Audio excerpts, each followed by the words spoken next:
What the fuck? Just a typical romantic comedy from Guillermo del Toro. By the way, at the end, we're going to do a little bit of ping pong here, and then at the end, we're going to show you a full sequence of the movie. Right? Hell yeah. Does anybody need to wipe? All right, I guess we'll start with you. Tell us about how this whole little beautiful project came together. Well, I was a little kid and I saw the original movie. This is back in the time when it was the golden age of television horror. You know, you had Dan Curtis doing Trilogy of Terror, The Northern States, The Night Stalker, The Night Strangler. You had Lorimar doing things like Bad Ronald, you know, and this movie came out of left field. I saw it as a very young kid. It literally for many years it was the scariest movie I saw. And my brothers and I used to taunt each other by in the darkness saying, Sally, Sally, which the little creatures did. And this TV movie became almost a myth of childhood. I couldn't find for years, other than my brothers, I couldn't find anyone that saw it. You know, and I looked and finally we tracked down the rights to the picture, and I was able to try and get it made. We wrote the screenplay, Matthew Robbins and I, in 1997-98. And it was a huge, long, really hard journey to getting it made. Why? Because like the original movie I saw as a kid, I wanted to reinvent some of the story, make it much more contemporary, make it equally effective, but don't touch what made it work. And part of what made it work is that it's hard-hitting, it's scary, it's classical, but the ending hits you like a motherfucker. By the way, if there are children in the audience, it's too late. But you should leave. I think it's important for them to have that word in their vocabulary anyway. Sesame Street, the word today is motherfucker. And I'm not Elmo.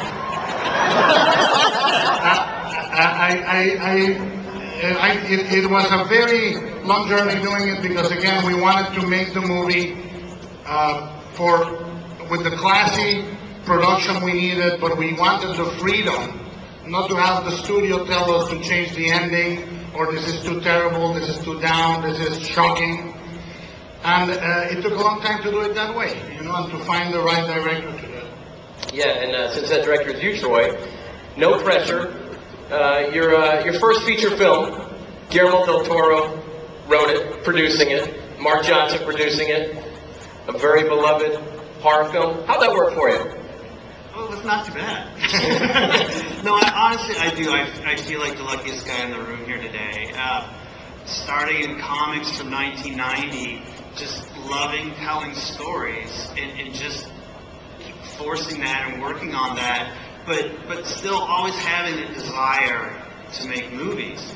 And it wasn't until around 2000 where that opportunity happened, where I started working on a short, Latchkey's Lament, and Guillermo saw it, and literally, I mean, it's your dream to be able to have someone like Guillermo see your short, and I mean, I don't even know if you dare to think about having someone like him see your short, want you to call him, give you his number, and then ask you if you want to direct a movie he's written.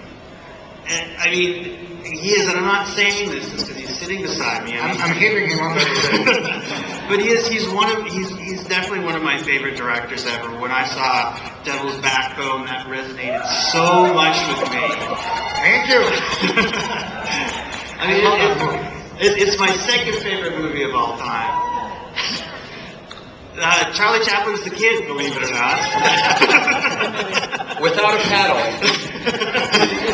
But and so to admire someone as much as I do this man here, and then to be able to work with him, and then just to be surrounded by the amazing people that helped make this happen was just the most incredible experience I've ever had. And the curious thing is, the short, I knew Troy's work before from Jenny Finn. which they never fucking completed for years. And I kept asking, when is it going to end? When is it going to end? And then you sent me a couple of JPEGs. Yeah, very early on, because Guillermo's always had his public email address, and so Dave_Sapien@hotmail.com.